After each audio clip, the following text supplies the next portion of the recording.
everyone, and welcome to our second talk of the day for the Nine-Sided Circle. I am one of your two hosts, Noor Kyle, along with the other one of your two hosts, who is not Noor Kyle, Mushtaq Ali.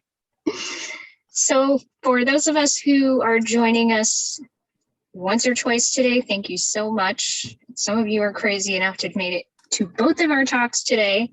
We did one at 10:30 a.m. Pacific Daylight Time today, and now we're doing one at 6:30 p.m. Pacific Daylight Time, which is our usual weekly time. But we do one talk a month that is more accessible for people in different parts of the world so that we can do our best to accommodate everyone. And if that sounds interesting to you, if you haven't joined us on that time previously, yeah, look forward to it. Most likely next month, we'll be doing the same thing. Third Sunday of every month. All right, so we did our YouTube spiel this morning. Do you think we need to do? Yeah, because this is a whole different video. Yeah, whole different. They don't know what we said this morning. Maybe. Okay. Shall I spiel at us? Sure, go for it. All right. So, if you're watching this on YouTube, welcome. Especially welcome if this is your first time. And we would like to ask you, whether this is your first time or not, to help us stick it to the man. And what that means is we are trying to get to 1,000 subscribers so that we can join the YouTube community of people who get paid for advertisers, and then demonetize all of our videos so that you don't have to look at ads, because YouTube is now placing ads on everybody's videos, whether they're monetized or not. And their attitude is, to hell with you, we can do whatever we want because you have no control over your own content. So we would like to stick it to them a little bit. And the only way we can figure out how to do it is to be part of their partner program and then manually demonetize our videos. So help us do this.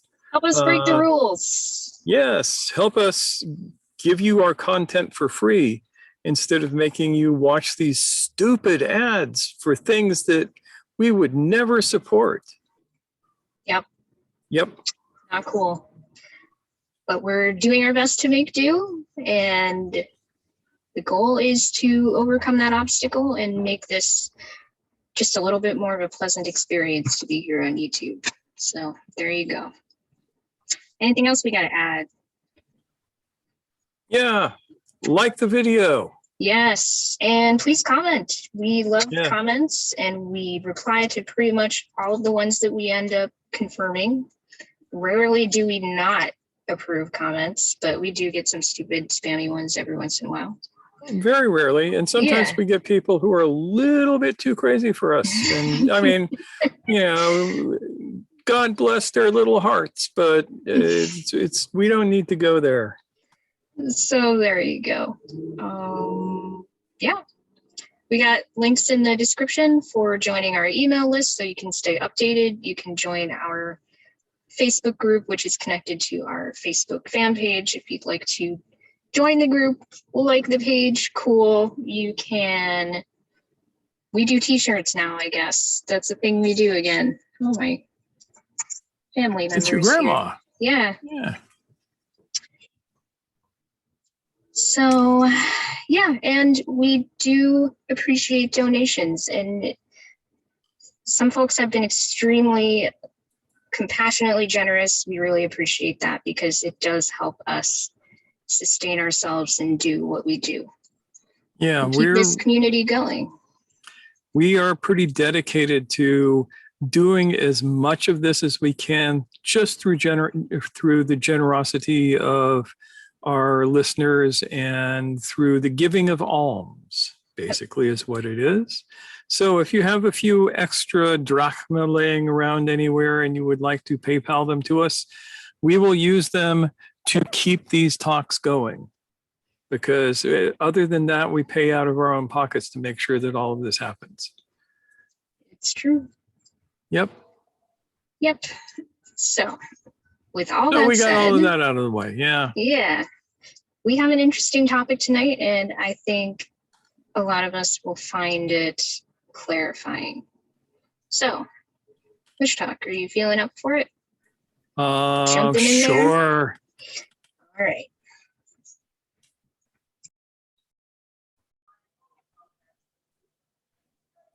Can I jump in now? Yes, please. Please All do. right.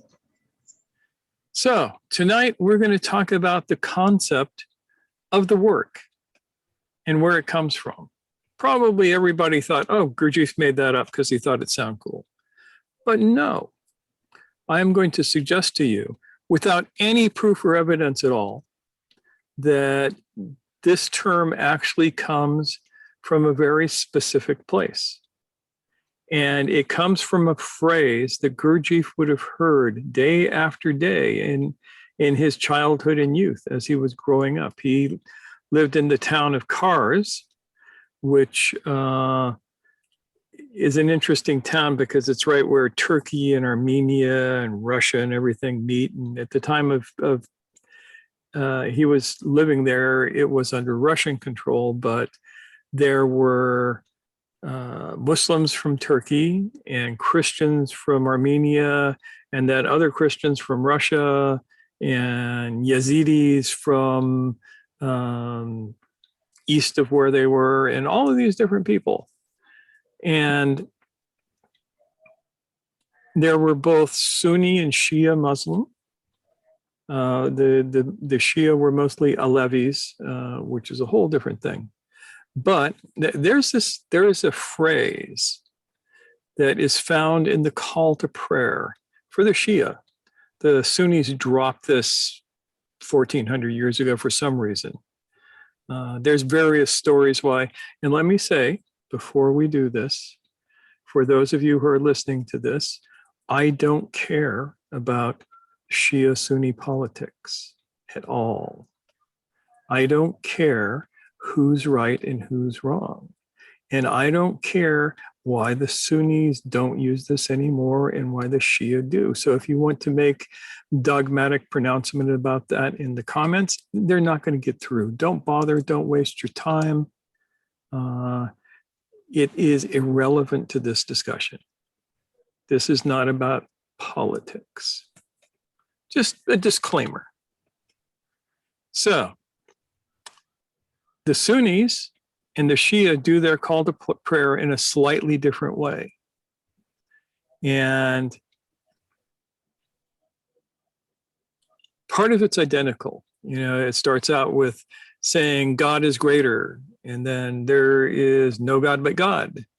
And then Muhammad is his prophet. And then there's the actual calling part, which is come to prayer, Hayy al-Salah. Come to, Falah is an interesting word because it can be translated as salvation. It can be translated as success. It can be translated as a number of different ways that all kind of mean the same thing. And then the Shia add, Hayy al-ʿamal. And that's an interesting phrase. It's usually translated to come to the best of deeds, or a couple of other ways. Amal is an interesting word. If you look it up in your Arabic dictionary, the first definition that I find is work. Al-Amal means the work. And it's a very specific kind of work, which we learn in the rest of the phrase. Khayr literally means the good work, the best work. And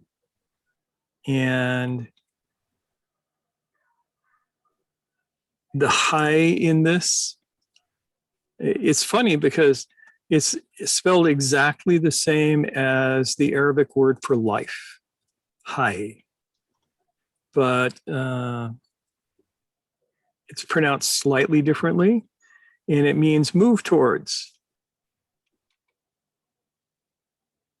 So this phrase can reasonably be translated as move towards the life-giving work. And Gurdjieff listened to that probably every day, several times, all through his childhood. Now, I speculate, again, without any evidence at all, that he would wonder what this work is that the call to prayer was talking about. And the obvious answer is prayer is the best work. But there's always a deeper idea. And so we understand that al-ʿamal is something very, very specific. And for reasons, we are going to define that as the work that allows you to find life.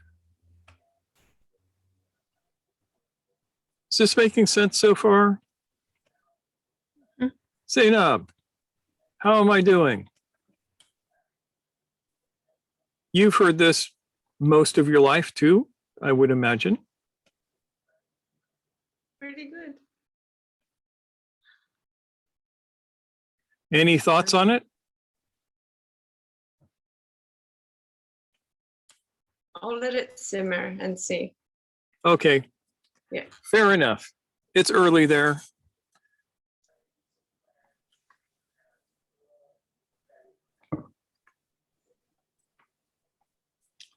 So, embedded in this thing that every Muslim hears 5 times a day was a series of instructions,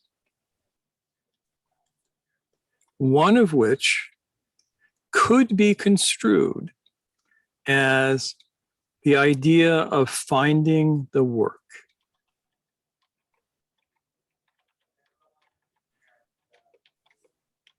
Now, it's funny because when the Sunnis removed this, now there are, of course, arguments about why that was. And the best argument that I have heard so far is that the second Caliph Umar had it taken out because he wanted people to think that jihad was the best work. And maybe, maybe not. Who knows? I wasn't there. We do know that the 4th Imams, Muezzin, the guy who called prayer, used this in his prayer, in his call to prayer. So it was there, then it wasn't there, then it was back there, then it wasn't there again. So when something is suppressed like that, it makes you wonder. So we look at this word, amal, work, deed, action. That's another good word for, a good translation for the word is the action. All of these things require a doing. And people don't understand today, a lot of people in my experience don't understand that the work that Gurdjieff talked about, the work that we talked about, is a doing. It's not a fan club. Doesn't matter what groups you've joined. What matters is, are you doing it? Are you taking those actions to stay awake? And what are the consequences of staying awake? We find that also hidden in this.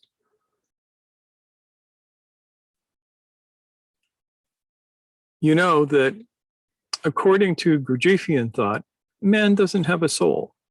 Human beings don't have souls. But they have the capacity to create their own soul through what is called the work. And one could say that the work is specifically about taking the steps that are required for each human being who wants one to create a permanent I that then becomes the matrix for creating a soul. And that is the salvation that is referred to, according to some people, when you say come to salvation.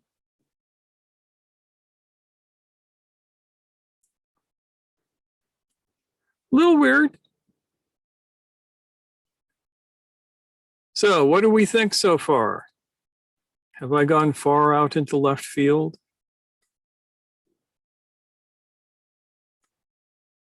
I want to make sure we get the foundations of this laid before we do too much more talking about it. How are you doing, Jonathan? Are you able to track what we're talking about thus far? Yes, I'm following. I'm closely attentive. Yeah, that wasn't a call out or anything. I just wanted to. How about you, Shri? I have a question. Yeah. Yes.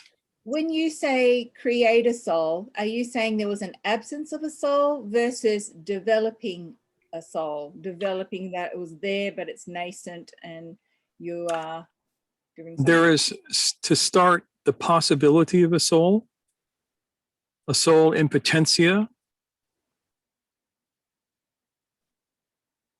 You know, so like energy, you have potential energy and you have energy acting in the world. So you could say human beings have the potential for a soul, but without their own actions, they never get one. A soul must be consciously created. And it's usually described as a vessel for the I. And some people say it persists after death. I don't know, I'm not dead.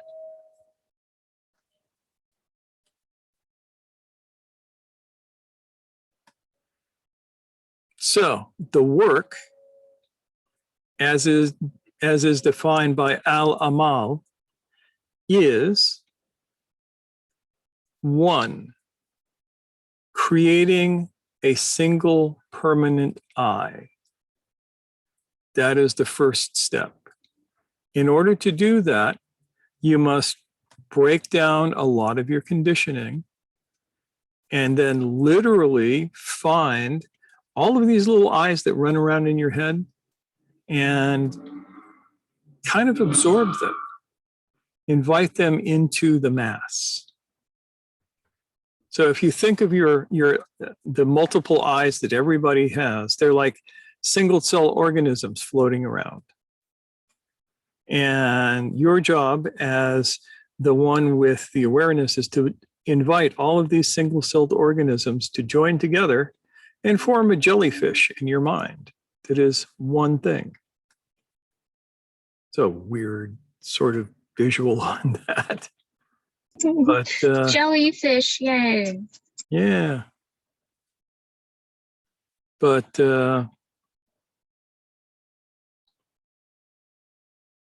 yeah, when you have done this, and in order to do this, you have to break down all of the conditioning that holds all of these I's apart. Then, and only then, can you really successfully build a soul. And the I doesn't become the soul.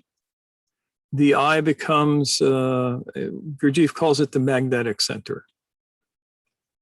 And this is the idea of literally creating this force that pulls everything into itself and brings everything into one thing. And if you do that, then you can build a soul. You can build a soul without doing that, but then the soul doesn't really seem to evolve, according to Mr. G. I've never tried doing it both ways. So.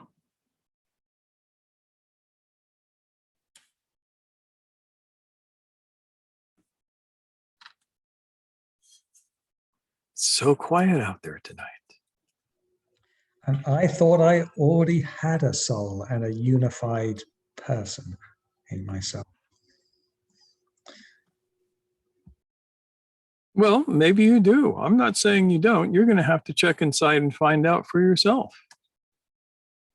Maybe you are far along the path. It's possible.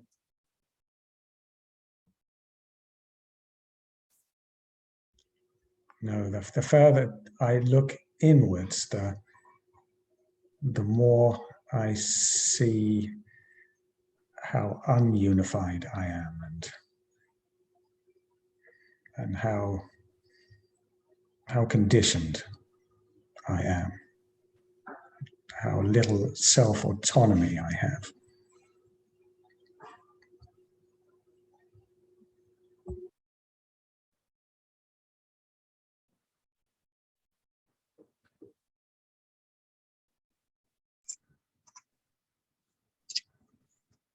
Well, most of us start out that way. That's for sure. I would say almost all of us. Yeah. So, You know, maybe the lotus-born one of this generation is out there somewhere in the Himalayas contemplating his navel. But for us mere mortals, we all start out as a mess. yeah. So, as Mushtak was saying, yeah, this is kind of like weaving all of those fragments of ourselves back into a whole. And that's part of daily work, you know, that's ongoing, constant even.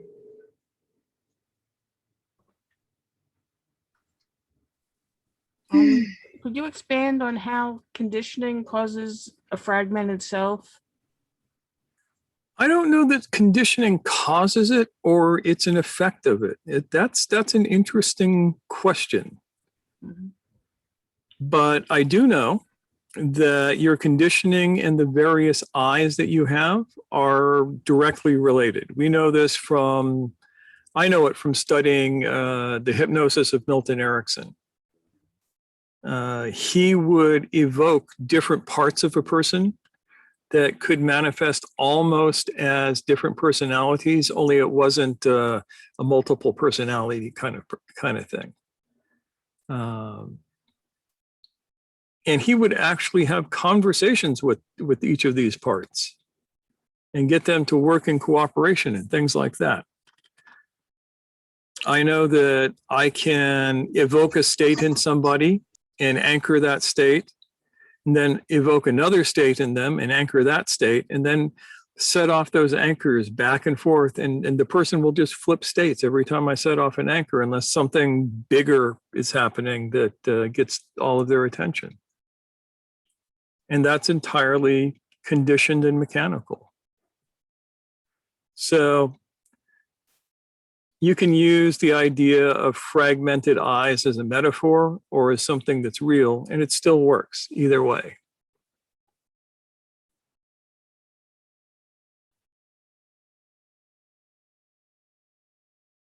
Does that make any kind of sense, Nancy? It does, but doesn't exactly answer my question. Which Can is, you rephrase your question? Can I buy a vowel? right. Even if it's not simple causality, if there's some relationship between conditioning and multiple selves or multiple eyes, you know, what would be an example of the process?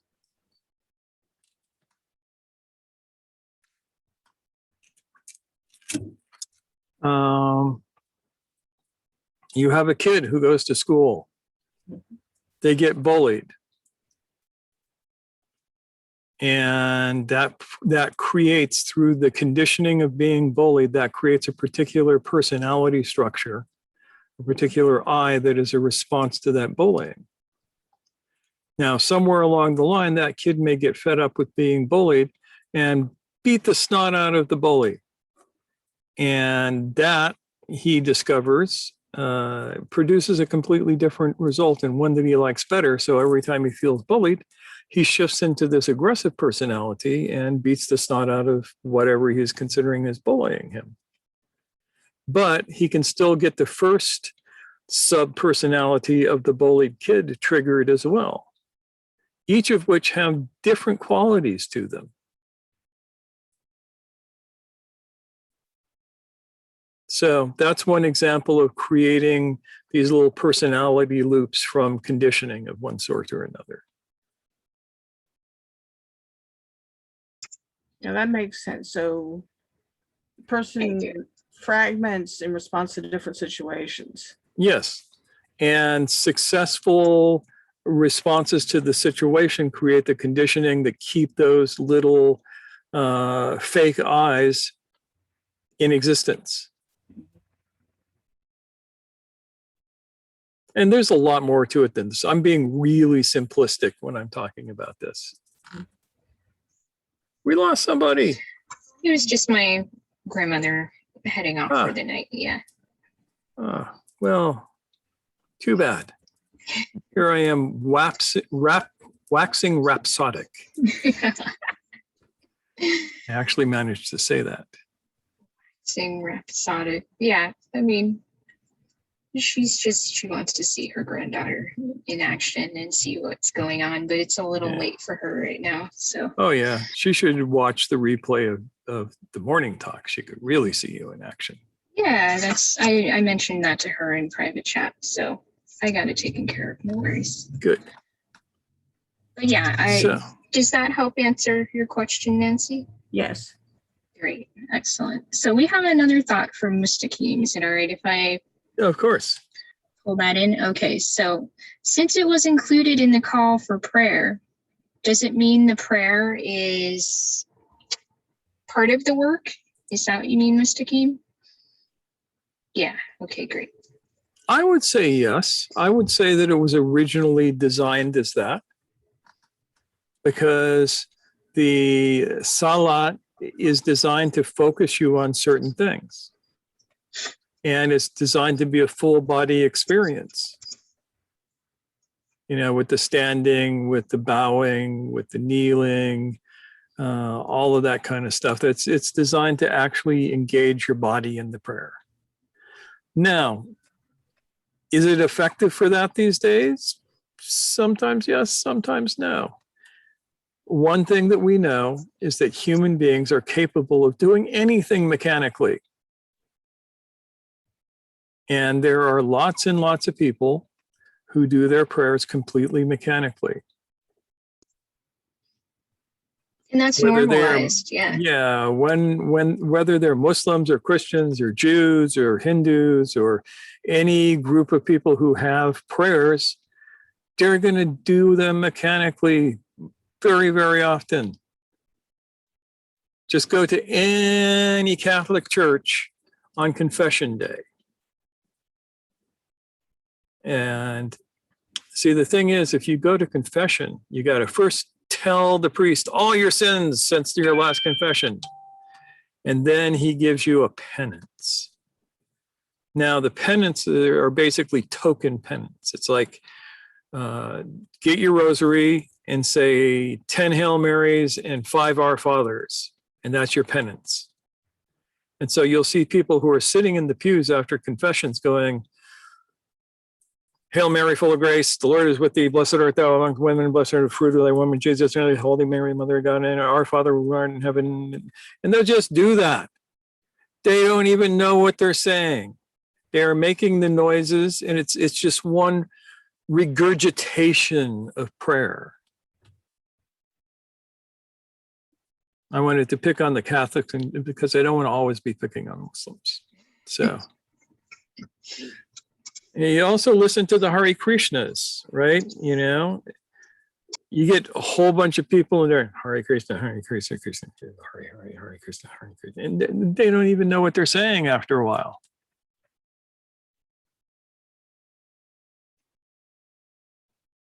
It just becomes noise.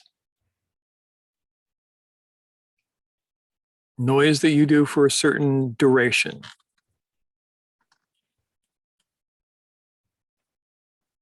And then, you know, according to the priest, you're let off the hook. Go and sin no more until next week.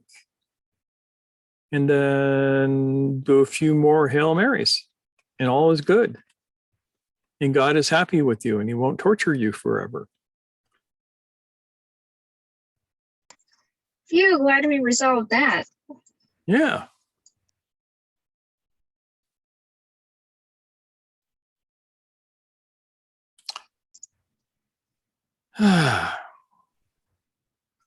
So, this gets us back to the work. Yes, Now, tell if one looks deeply into the call to prayer, the entirety of the work is laid out in it. It starts out, and the phrase that's used in Arabic is Allahu Akbar. Now, Akbar doesn't mean great. It means greater. It's an ongoing greatness. So it's like, whatever you think of as great, God is greater than that. You think of this thing, God is greater than that. You think of the sun, the divine unity is greater than the sun. You think of the solar system, the divine unity is greater than that. You think of the universe, the divine unity is greater than that. So God is greater. Then comes the Ashhadu an la ilaha illallah. I testify that there is no God except for the one God. La, no, ilaha, gods, except, Allah, one God. Allah is just the Arabic word for God, like God is the German word for God, and Dio is the French word for God, and Dios is the Spanish word for God, and on and on and on and on and on. It just means God, same guy.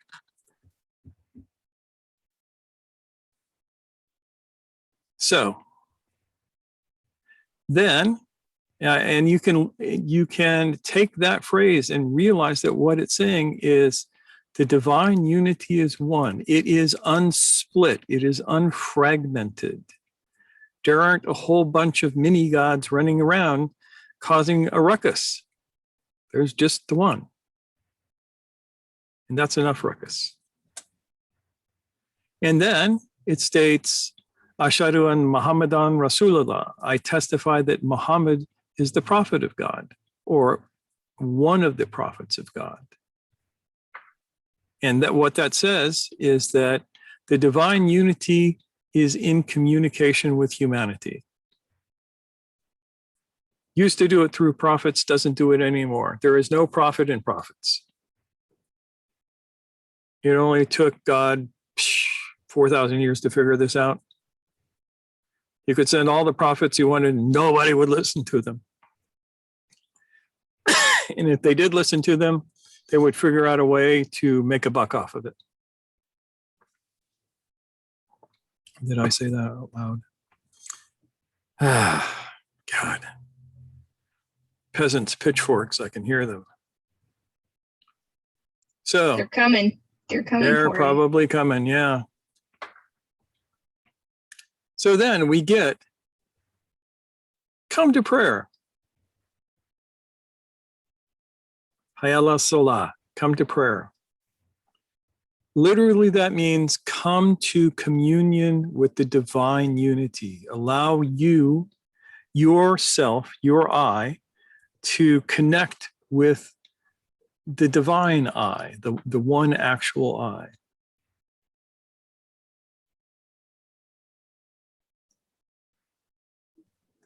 Then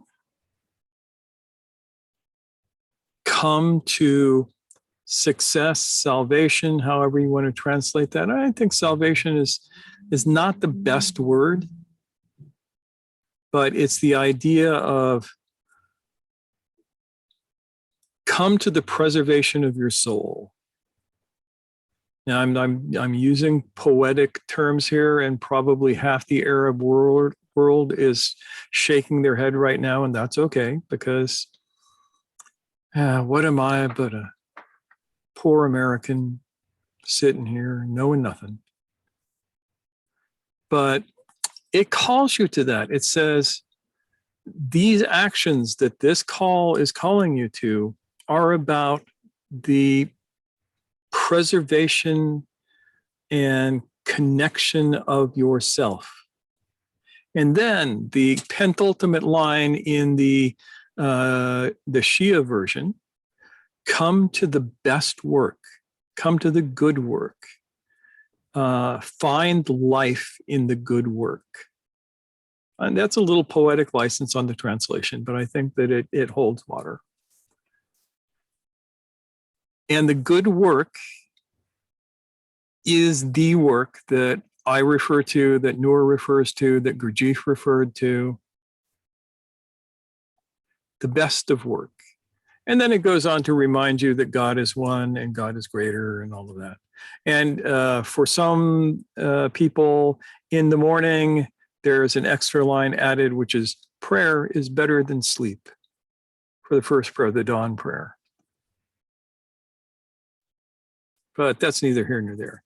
That is the instructions for the work. So, al-amal is the work of waking up. The actions of al-amal are being present, observing yourself, and remembering yourself, and then remembering your connection with the divine unity. And all of these are traditionally worked out in the prayer, in the salat.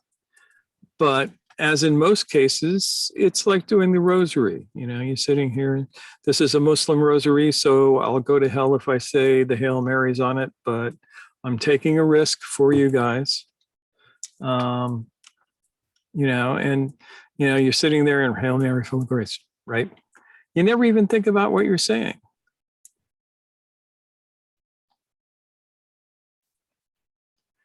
You know, what you're asking for is saintly intervention on your behalf because God likes Mary more than he likes you.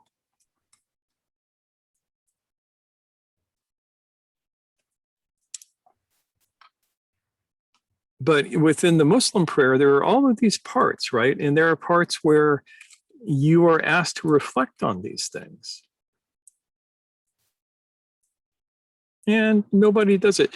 But that's just, it's like a template. It's like, here's the map. Here's how you do the work. We're going to embed it in this. We're going to create a legomenism that will be passed down through the ages. Even if people don't understand what they're doing, they're going to keep doing it because somebody told them that they had to do it. And it leaves a message for you. This is where we get into the real heretical part here. You can get all of the branches and can we still say faggots of wood? Because that's what they actually are.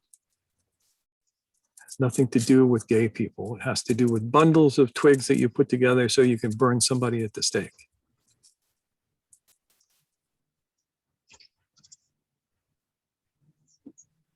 Noor is rolling her eyes at me. You get a pass. But yeah, this is stuff that is outside the normal dogma, that's for sure. But it's a good thing because I feel like this is where the juice is. This is where the stuff, you know how like when you have a dead plant and you're trying to get to the green part and you have to kind of whittle away at what's gotten all woody and dead. Dried up. Yeah. Yep. The life is there. It's just kind of hidden underneath all this pretty much dead stuff. To a certain extent, it's dead stuff.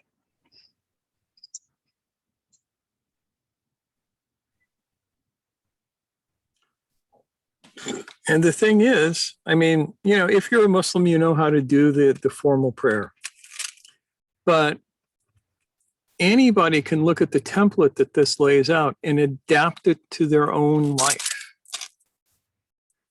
That doesn't mean that you have to pray 5 times a day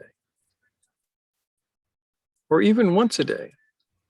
It means that you understand that the work is what you are being called to do. Now, we incorporated that term, the work. We basically stole it from Gurdjieff, because if I said al-ʿamal all the time, people, you know, Zainab would understand what I'm talking about. Wael would understand, but nobody else would. We're talking in a foreign language. And well, a lot of people like to have all of these cool words that nobody understands unless they're in the in-group, unless they're one of the cool kids. We try to avoid that. So we call it the work, but that's where the term the work comes from, is it's a direct translation from the Arabic term al-amal. And that has a very specific meaning, and that's kind of what we're touching on in this case. So would you say, theoretically, right, like, even if Gurdjieff didn't exactly have this, what we're talking about, in mind, that is still pretty much how we're using it, while drawing inspiration from Gurdjieff? And I'm pretty sure that he did have it in mind, because he hung out with the levies. You remember in Meetings with Remarkable Men, the first scene, the one that they butchered so badly. By the way, do not ever bother to watch the Gaia remake or Gaia recut of Meetings with Remarkable Men, because they butchered the movie. They cut out some of the most important parts. Half the time I didn't even know what was going on, because they cut out all the, like, relevant, the things that explain the stuff that went on. Explicational stuff, yeah. Damn it. So that's our loss, unfortunately. But yeah. But, you know, in the beginning of the movie, he goes to a bunch of ashags. Ashags are these poets. A lot of these poets are levies. Poets, musicians, bards, troubadours. And, you know, they sing, a lot of them sing the traditional songs of Yunus Emre. And they're almost all Shia, which means he was hanging out with these guys. He was hearing this call to prayer all the time. And, you know, he had Arabic, so he knew what he was hearing.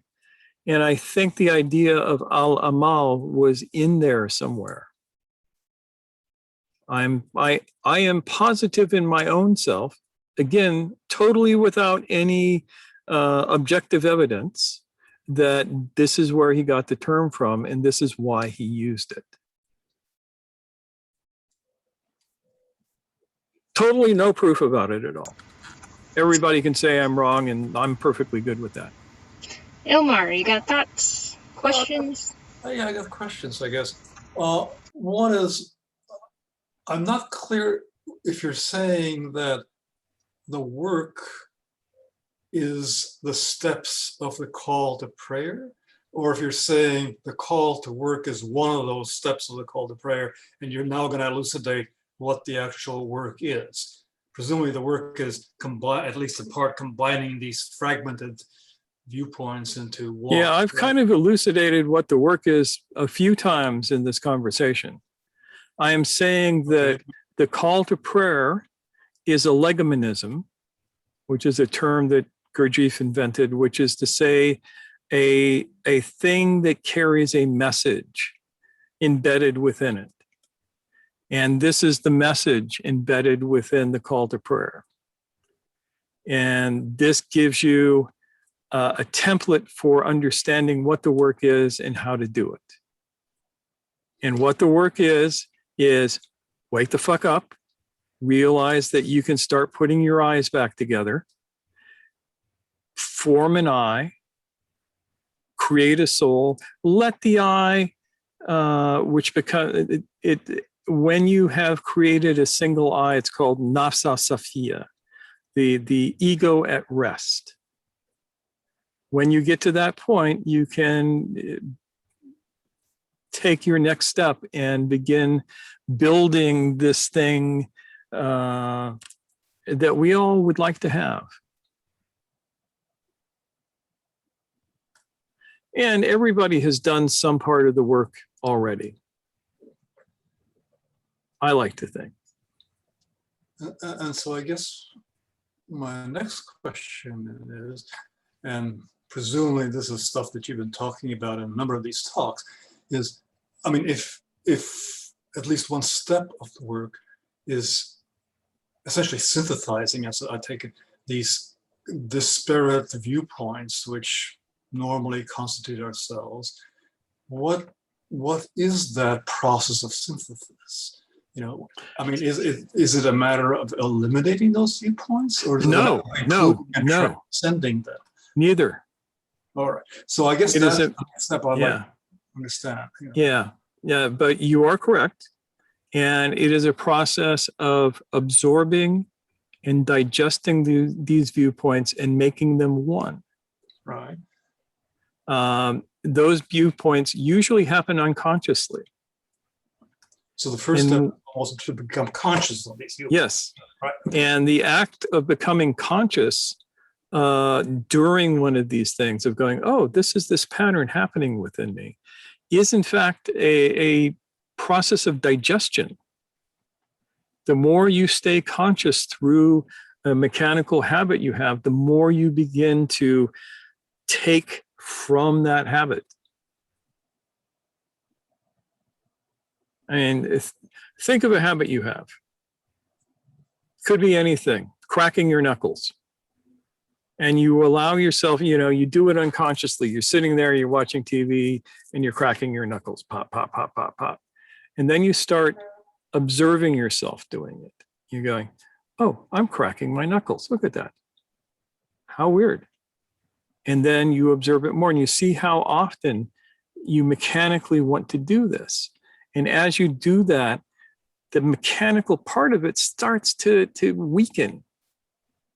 And over time, you reabsorb that into your consciousness. And maybe you'll crack your knuckles again, but it'll be conscious cracking. You go, oh, I feel like I need to stretch my fingers and crack my knuckles. Therefore, I am going to do this now. And you do it with full awareness, no longer unconscious. Does it take, okay, I get that. That makes sense. Does it take, I mean, I guess when I look at these individual viewpoints in a person or in myself, very often they're, well, as we've mentioned, as you mentioned in this talk, they're the products of experiences, possibly even of semi-traumatic experiences. Often. Yeah. Is it useful or almost required that we deal with the traumas? I don't think that we're actually required to deal with the traumas in a psychological way, though I think that that's definitely good. Mm-hmm. But this is a process literally of reabsorption, of infusing these unconscious behaviors with consciousness, of actually being aware of what's going on. And some of it's going to be hard. You know, if some dude jumped out at you wearing a Nazi uniform, it would trigger all sorts of shit, even now, even decades and decades after the war. Sure. Because that stuff runs deep. You don't get away from that. Right.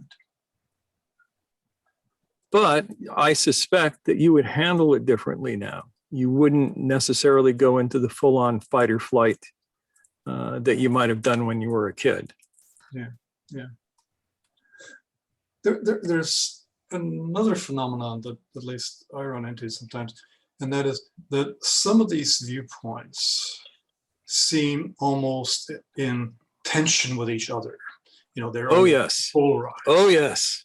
And one of the things that at least I find useful, and also find useful when I'm working with friends of mine, is to come to see what each of them contributes, and then seeing what is there a viewpoint that kind of encompasses the useful parts of both of those, and yet isn't identified with either one of those. Yeah. Sort of include and transcend process. Is that something that appears in your? It can happen. Again, that goes back to some of the remedial stuff. But yes, you will have eyes that are diametrically opposed to each other, which is why you have the eye, for instance, that says, I want to be strong and healthy, and I'm going to eat really, really good. And then you have the eye that says, I really like chocolate cake. And one can take over from the other. The next thing you know, you've eaten half a chocolate cake and you're in a whole sugar high and all of that. And you're wondering, how did I get here? For me, it's oatmeal cookies, but yeah. Yeah, Yeah, same difference. Yeah. Okay, so it's there is basically then, it's not just the steps of the call of prayer, but there's presumably a set of methods or methodologies which aid in this consolidation into. Yeah, the call to prayer tells you what you need. Okay. Other things tells you how to get what you need. Gotcha. All right. Yeah. I think that answers my question then. Yeah. Good. I had a question. Sure. Go for it. Is there a feeling, or are there feelings that I can rely on, if I feel them, that will tell me that I am doing the work or that I've done the work correctly? For example, like when I think about what I'm going to share, I'm confronted often with fear or shame about, am I going to say something inappropriate? Or am I going to reveal that I'm not in touch with what you've been talking about? And then I'm like, hell, I'm going to go for it. And then I get it out and I feel good. I feel light. Now, am I doing the work? Is that an example, or am I? That's, in a sense, that's a little bit of an example, but the example for you of doing the work would be being conscious through that process. You have this sense of insecurity, which has no basis in reality at the moment. Because I don't think anybody here in all of the time that you've been here have ever gone, oh my God, that was stupid, right? Nope.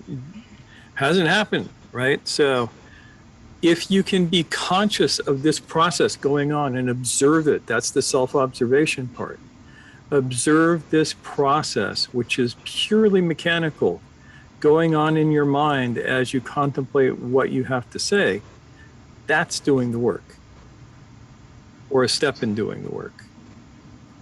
Does it have an associated feel to it? He's asking about the feeling. Yeah. Do you know, are you awake right now? Check in and see if you're awake. Right now, yes. That's the feeling. Does that make sense, Jonathan? Yes, it does. Good. Good. Yeah, you could see the little light go off over his head on that. Good. Yeah. Sometimes it's as simple as that. I mean, it is as It's simple always as that. simple. Yeah. It's always simple. It's just not easy. Right. Yep. Yeah. And sometimes your mechanical self, I don't know if that's how I want to phrase it, but like the mechanical stuff is still worrying away. Like I talked a little bit about that this morning, and I felt kind of a both and, where I was like, okay, so I'm having some palpitations and I'm a little sweaty and I'm a little stuttering, but I still felt like even while I was experiencing those things in my body, I could still check in and be like, yeah, that's happening and I'm awake. I'm awake through this. I'm going to get through it. Does that make sense?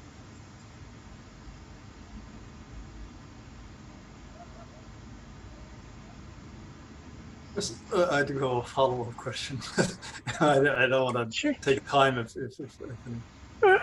You get to take all the time that everybody else gets to take. It's all right. You have good I know, questions. but nobody else has spoken yet. There are people who haven't spoken yet. But anyway, I guess my next question is, at the beginning, you were saying that creation of this singular permanent I,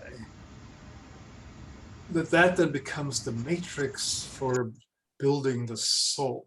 And that, I guess, or something of that sort. I may not have gotten your words exactly right. And so now I'm curious about what's involved in building this soul that you're describing. Now, we've got presumably a unified viewpoint that you're aware of, that you're conscious of, and is it building up out a particular sort of personality, set of skills? No, it's building up beyond personality. So what is the soul that we're going to be building here? Gurdjieff describes it as a vessel, a container for the I that is more permanent than just a physical body.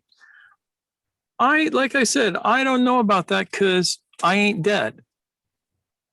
And the thing is, according to him, if you build a soul, then after death, your I can reside in this soul. But presuming that your eyes resides in that soul even while you're still alive, right? Yeah. So, and you're still alive. So tell us about the soul that you reside in. There are no particular words.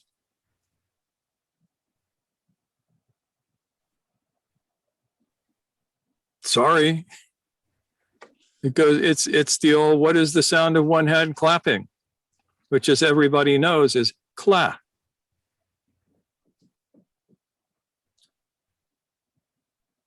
All right, so point to the moon here. I mean, what what is it? I mean, I think at least I can fairly clearly understand what it is to create a unified I. I may not have gotten it there, but I think I got the idea. But now I'm trying to understand. From you, it seems like there's a second or further step, and that is the building of forgiveness. Think of it as a sense of having a force within you that you can use to operate in the world. And you can use to work with others, should that be your gig. Say more. I mean, that's beginning to resonate. Say more. Yeah, I don't know what to say about it. It's like having this allows you to make a deeper connection with the people around you, especially when you're working with them. It also gives you a permanent center that is very hard for you to get knocked off of. And that is a very useful thing. It's like it allows you to stay conscious. So I'll give you a fun example. Right now, I am having a flame war with this anti-vaxxer dude. And what I'm doing, because I really don't care about his opinion, is I'm winding him up and then watching his mechanical reactions, predicting them to myself to see how close I come to the actual outcome. And then winding him up again. What he's doing is trying to get an emotional response from me. And so far, it's like there is no emotional response. There is just presence watching him go through this weird patterns that he has. I mean, it's very strange in a certain sense to see what purports to be an adult human being and a teacher of other people behave in such a manner. All around a comment that he didn't even understand. So I'm having great fun with it. I just wind him up and watch him go. Nora's rolling her eyes at me. And this is not I mean, your capacity to do that is not simply a result of having a unified eye, but rather of something in addition to that. It's in part having a unified eye, and it's in part having this force that comes from, and I'm not saying that my soul is done yet, you know, probably the soul is not done until you're dead. But I find that it gives me the energy to stay awake in this. Mm-hmm, mm-hmm. And that's the whole thing. When somebody is throwing all of the shit that they can at you, can you just be there and go, I mean, I'm kind of having an image of, you know, those like wobbly toys that always kind of just, you can tip them over a little bit, but they don't go anywhere, and they sit upright no matter what you do. And it kind of sounds like that in the sense that the weighted bottom of that toy is basically its center. yes. Yeah. That's not a bad analogy there. Hmm. Yeah, that resonates, speaks. Well, it still leaves me in a bit of a mystery, you know, obviously. But what might help, actually, for me at least, is was there some particular practice which helped you develop this force, or in addition Everything to that I've been the teaching unified y'all all this time starts with the breath. Okay. If you want to do this, Yeah. start with the breath. I mean, Go through the yeah. 9 precepts. this helps you build that weighted, you know, center of balance. And it definitely starts with the breath practice, because that gives you a very visceral sense of having that literal groundedness and centeredness in the body physically. But that helps. I mean, I begin to see where you're pointing to. Thank you. Cool.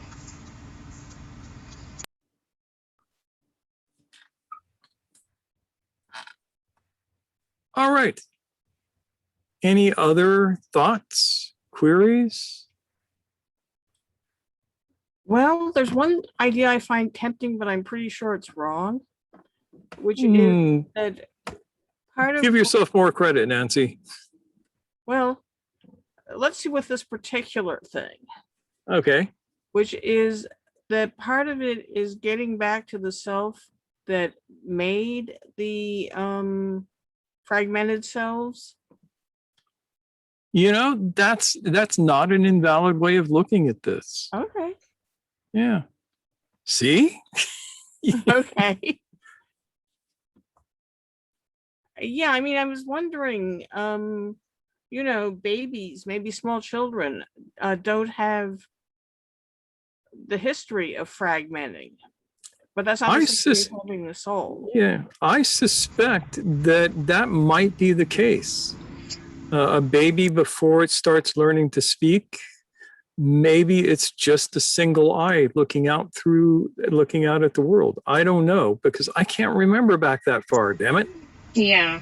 I mean, what I read in literature, which, you know, we can't ever really necessarily get in the mind of a baby per se, but I've understood that it's kind of a diffuse sense of self. So it doesn't have this like more sharp fragmentation that we might develop as teenagers or as adults going through life. But that early on, from what people theorize thus far, yeah, it is kind of this diffuse, you know, unfragmented sense of self. Yeah, my earliest memory, which is I was almost 3 years old. I have one memory from that time that is still very clear to me. And there was only me there. There was a fundamental sense of self at that time. Can't tell you any more about it than that. Mustaqim had this question. Did we cover that enough? I have a new answer for that, or it's the same answer, but differently. He asks, Sure. since it was included in the call for prayer, does it mean that prayer is one of the work? And I will say that for Muslims, the salat can be, if done consciously and intentionally, a very, very powerful practice. If it's just done rote, you might as well be reciting from the phone book. But if you do it, they say in order to do prayer, you have to make intention. Most people go, I intend to prayer, right? But if you really use your intention and use your presence and use your attention, then prayer becomes very powerful as a practice. Yeah. And all the same things go for zikr. Reciting names of Allah, things like that. People do I've watched them do this after the main prayer. You see them counting their knuckles and stuff, and they're going so fast. It's like they're just trying to get through saying Alhamdulillah like 33 times or whatever in 30 seconds or less. And that's, essentially in most cases, that's doing it in a very checked out sort of way. Yeah. And Mustaqim also says, we're mostly Sunni here, and we don't have that particular call for amal in our call for prayer. And this is true. And you don't have to have it. It's there now. And I'm pretty sure that this was the original, and Umar changed it.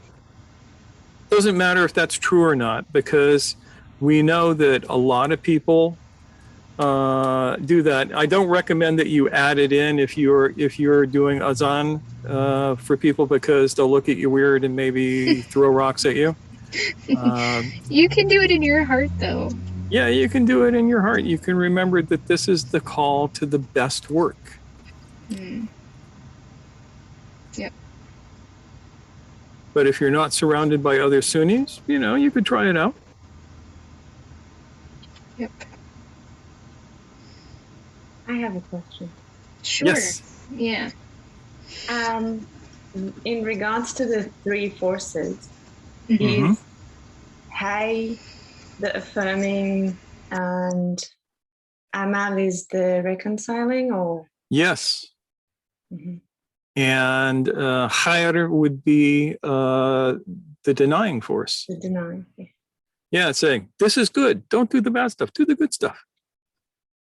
And you also have salat, falah, amal as the three forces. I'm not sure if I got the falah meaning. Falah, in English, it's usually translated as salvation. Sometimes success is another way I've heard it translated. How do you think of it in Persian? How when you think of it in Farsi? I don't know. It's just not connecting with the heart, but with Amal, it has a doing an action very clearly. Yeah. Which is quite. Yeah, and falah would be much more receptive.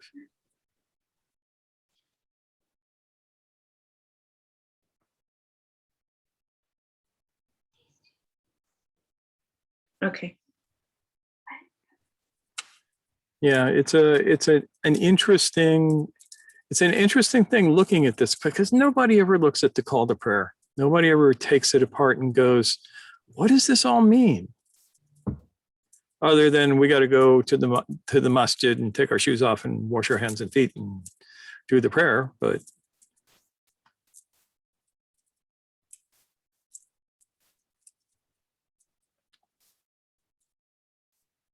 So, David, any thoughts? You don't have to have any thoughts if you don't want to. I did have a thought or two.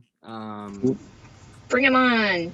I was interested in the spiel on the email that says we say that the work has a very specific meaning and that just doing spiritual stuff doesn't mean that you're in the work. The secret of the work is found in the phrase. And I was wondering sort of, I don't think we touched on it specifically about being in the work versus not the work, just about being called to it. I'm glad you asked that because I did kind of not touch on that as much as I wanted to.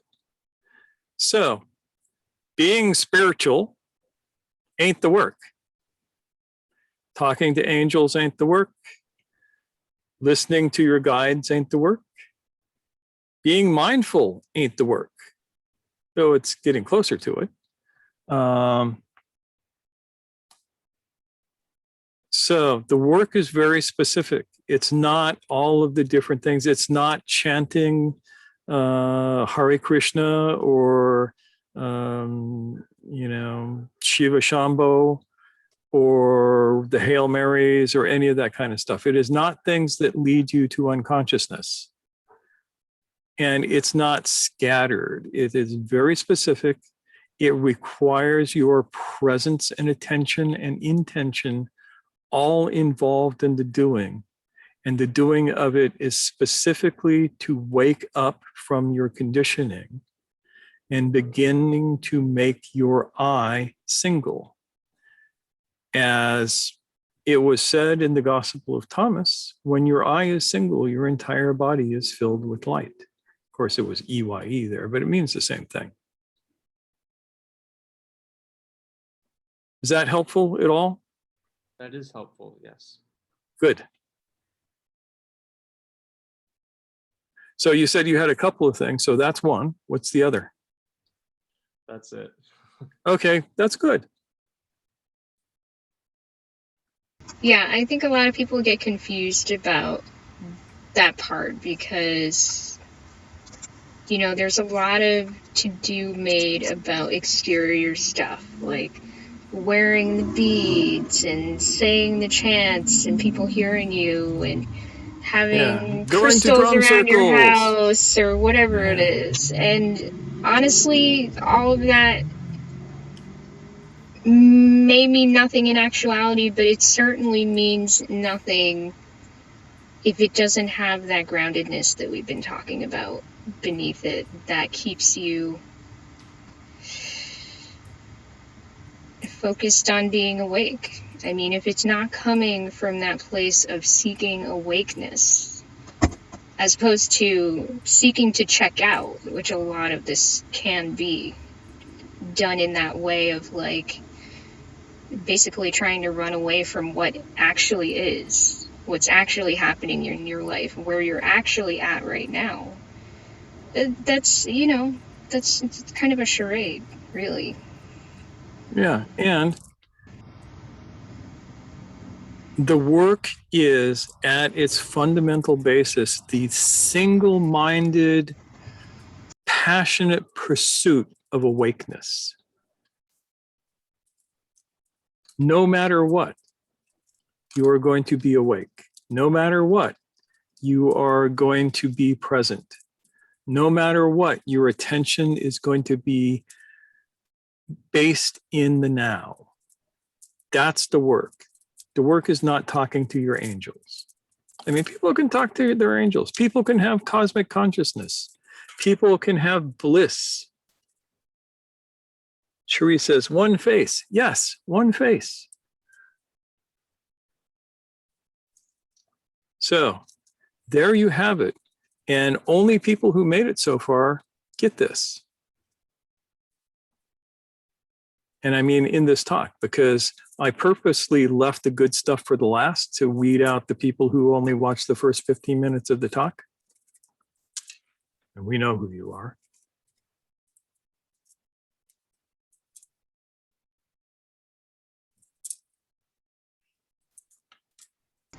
So does that help answer your question, David?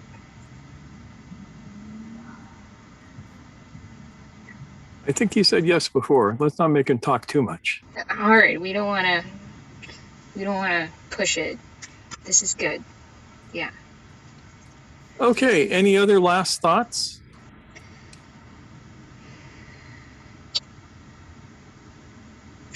Shuri offered some really good thoughts in her comments too. So, do you have anything you'd like to wrap up with, any of you? Nope. All right. Mustakim says, Oh, yes. Okay.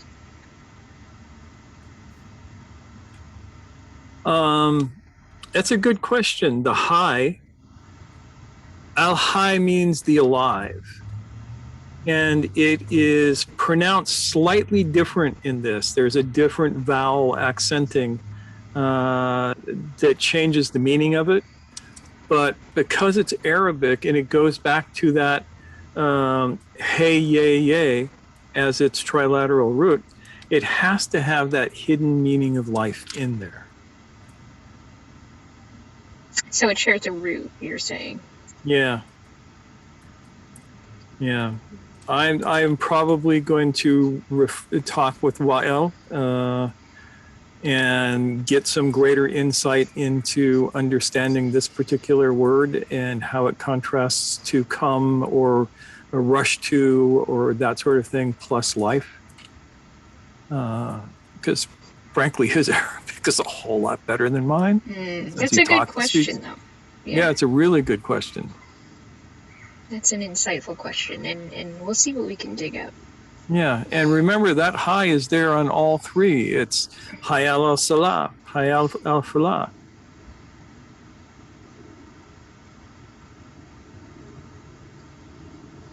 Yeah, I can see why you,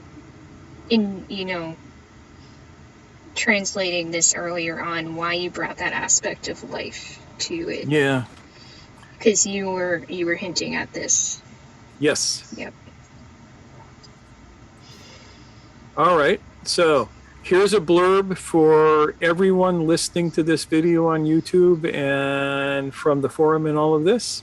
The nine-sided circle could really use your donations right about now. We have some big expenses coming up for the school, and we are collecting every penny we can get. Go out and collect pop bottles, turn them in, and PayPal us the money. Or think kind thoughts at us. Mm-hmm.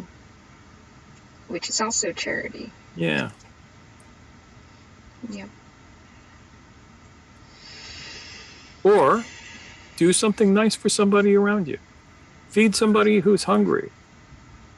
Give a homeless person a spare blanket. Any of these things is the kind of alms that we appreciate. Mm-hmm. But mostly we like cash. Yeah, thank you so much for mentioning that, Mushtaq. Yeah. Yeah. Mm-hmm. That's what I got for today.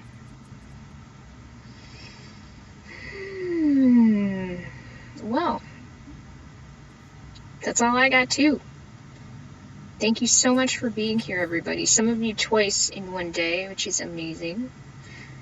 We very much appreciate you. Yes, and I have switched to Brady Bunch mode so we can see all of us. Yes, so we can wave goodbye to each other and wave goodbye to everyone watching on the replay. Thank you so much. So long, everyone. To have you, and we will see you again soon.